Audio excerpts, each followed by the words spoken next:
Llega ahora un ejercicio que de verdad, cuando yo explico en clase, la gente se asusta muchísimo y les cuesta un montón entenderlo. A ver si con este vídeo y además con el siguiente que vamos a hacer este mismo ejercicio pero de otra forma, lo acabamos entendiendo. Quiero que visualicéis una función dentro de otra. Bien, la regla de la cadena la conocemos de funciones de una variable, ¿no? Tenemos una función dentro de otra, incluso a veces tenemos hasta tres y cuatro funciones, una dentro de otra, una dentro de otra, como muñecas matrioscas. Entonces, para ver quién está dentro de quién, un buen truco es ver qué variable va a ser la variable final. Es decir, al final la derivada nos tiene que quedar en función de x y en función de y. ¿De acuerdo? Entonces vamos a ir sacando funciones de dentro. Vamos a derivar la función de fuera y luego vamos a derivar las funciones de dentro. Y finalmente van a quedar las variables de las funciones de dentro. Bien. Fijaros que me define una función que es f de x y es igual a g. ¿Por qué cambian el nombre? No lo sé. Porque aquí lo han llamado g. A veces hacen el cambio de variable, el cambio de nombre, de función, para facilitarnos el ejercicio y al final alguno se pierde más y se complica. Entonces tenemos f de x y, que es la función definitiva, la función completa, que se define como g. ¿Vale? G, que es esta de aquí. ¿Bien? Os la voy a marcar con colorines, que sé que es útil siempre. ¿Vale? G, que es esta de aquí. Bueno, pues bien, G resulta que no está definida con X y con Y. Está definida con U y con V, ¿vale? Entonces es el logaritmo de un medio de logaritmo de 4U al cuadrado más U.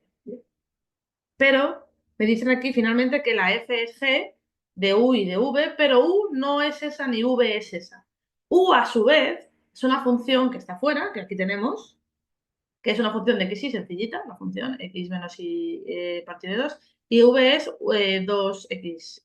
Bien, entonces tenemos una gran función que es g, que tiene dos variables dentro que son u y v, y esas dos variables a su vez son funciones que dependen de x y de y. Bien, así que tenemos la función grande, que es el logaritmo, como la muñeca matriosca de fuera, y tenemos dentro de esa función otras dos funciones que son u y v, que eran variables, pero en realidad acaban siendo funciones porque son funciones de x y de y. Bien, así que fuera está g, dentro g que es el logaritmo, dentro tenemos u y v y dentro de v tenemos funciones con x y con y.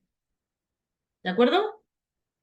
Bueno, hay tres maneras de resolver este ejercicio. Primero, a fuerza bruta. De nuevo, es el método que siempre fue mi favorito cuando era estudiante y ahora ya casi que os lo tengo que prohibir porque es pesado. A veces es sencillo, pero generalmente no es útil en la práctica académica, así que mejor lo desechamos.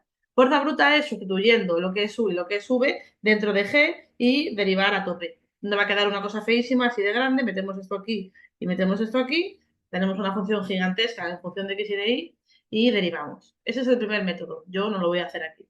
El segundo método es un esquema de árbol, que, bueno, he puesto esquema de árbol, no es un nombre que aparezca así tal cual en los libros de texto. Yo lo llamo árbol porque el método se me parece un poquito a los árboles que hacemos en probabilidad condicionada. Entonces, como sé que sabéis probabilidad condicionada de bachillerato y de estadística, pues os pongo este símil, ¿no?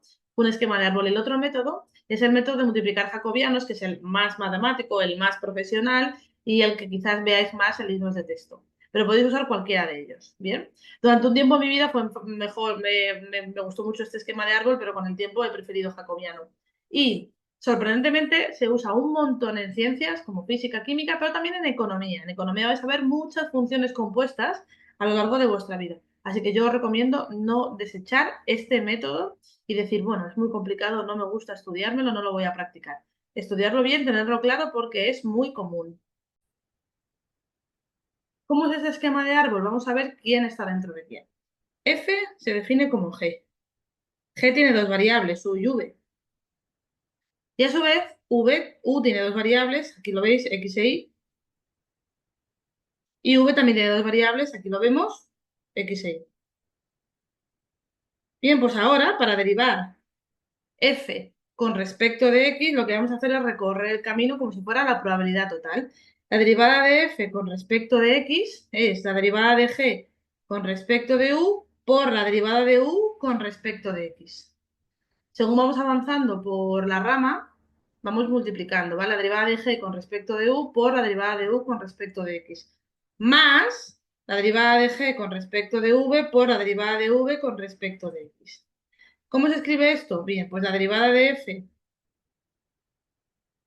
con respecto de x, que es lo que nos preguntan, es la derivada de g con respecto de u por la derivada de u con respecto de x. la rama de arriba, más la derivada de g con respecto de v por la derivada de v con respecto de x. ¿Listo? Esta derivada de aquí la vamos a colocar aquí a la izquierda, arriba, para poder luego tener espacio suficiente y derivar. Esta es. ¿Bien? Y, por otra parte, la derivada de f con respecto de y, tenemos, ahora os marco en otro color, la derivada de g con respecto de u por la derivada de u con respecto de y, más la derivada de g con respecto de v por la derivada de v con respecto de y. ¿Entendido? Entonces nos queda la derivada de f con respecto de y es la derivada de g con respecto de u por la derivada de u con respecto de u, de y, más la derivada de g con respecto de v por la derivada de v con respecto de y. Os podéis poner este vídeo las veces que queráis, repetido, porque sé que al principio cuesta, pero luego una vez que coge uno el ritmo, de verdad que le parece lo más sencillo del mundo. Bien, ahora ¿qué pasa? Ya me he dado cuenta que tengo mucho trabajo que hacer. Tengo que hacer 6 derivadas. Tengo que hacer la derivada de g con respecto de u, la derivada de g con respecto de v, la derivada de u con respecto de x, la derivada de v con respecto de x, la derivada de u con respecto de y la derivada de v con respecto de y, ¿vale? Una vez que tenga esas 6 derivadas, las encajo las piezas y listo. Pero un detalle más. Tiene que quedarme todo al final en función de x. Entonces, cuando hagas las derivadas de g con respecto de u y de v, tendré que luego sustituir los valores, ¿vale? Vamos a hacerlo. La derivada de g con respecto de u es igual a, aquí, sencilla, ¿vale? La derivada de un logaritmo no tiene ningún misterio. Ponemos el 2 aquí, 4u al cuadrado más v, y en el numerador la derivada de 4u al cuadrado más v con respecto de u, que es 8u. Si queréis podéis simplificar este 8 con este 2, me queda 4, pero lo más importante es que sustituimos directamente quién es u y quién es v. Esto en el lugar de la u y v en el lugar de la v, ¿vale? Porque tiene que quedarme todo al final en función de u y de v, de x y de y, perdón. 8 por, bueno, ya hemos dicho que voy a poner 4, así que 4 por x menos y dividido entre 2, y aquí es 4 por paréntesis x menos y partido de 2 al cuadrado más v, que es 2xy. Simplificamos en el numerador, 2x menos 2y, se va el 4 con el 2. Y abajo es 4 con, fijaros que aquí es 2 al cuadrado 4, 4 con 4 se va, y me queda un producto notable que es x al cuadrado más y al cuadrado menos 2xy, más 2xy, esto está un poco preparado para simplificar, ¿vale? Se va uno con el otro.